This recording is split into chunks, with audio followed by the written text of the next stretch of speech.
정부가 나라 돈이 투입되는 대규모 공공사업에 경제적 타당성 조사 등을 면제해주는 이른바 예비 타당성 면제 사업을 다음 주에 발표합니다. 정부는 국가 균형 발전을 위해 꼭 필요하다는 입장인 반면 혈세 낭비라는 비판도 나옵니다. 보도에 오인석 기자입니다.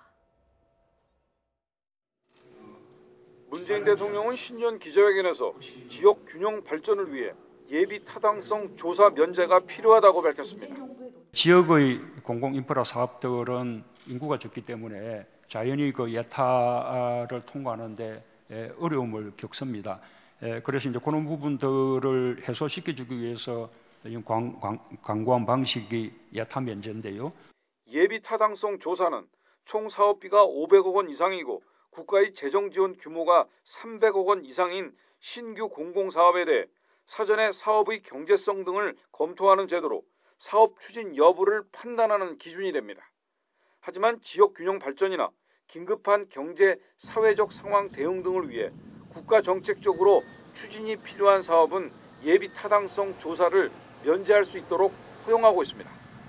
이명박 정부의 4대강 사업의 경우 재해 예방 사업을 예비 타당성 조사가 면제되는 사업에 추가해 경제성 등을 판단하는 절차가 생략됐습니다.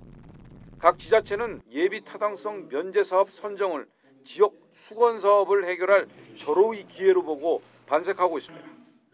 전국 17개 광역시도가 신청한 예타 면제 사업은 새만금 국제공항 건설과 KTX 세종역 설치 등 33건으로 총 사업비가 61조 원을 넘는 것으로 알려지고 있습니다.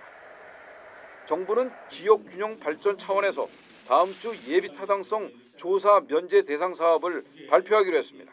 낙후 지역은 오히려 경제성 평가에서 불이익이 있기 때문에 이와 같은 예타 제도로서는 그런 지역 균형 발전을 도모하는 데 한계가 있어서 그런 걸 극복하기 위해서 이번에 지역 균형 발전 차원에서 검토를 하게 됐다.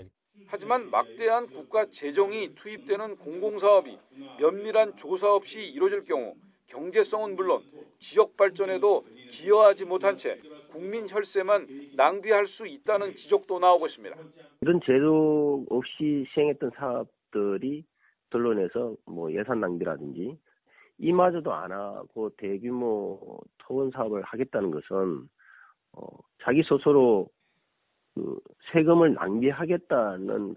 정부는 관심이 집중된 예비 타당성 면제 사업의 선정 기준에 대해 다음 주 홍남기 부총리가 직접 설명할 예정이라고 밝혔습니다. YTN 오인석입니다.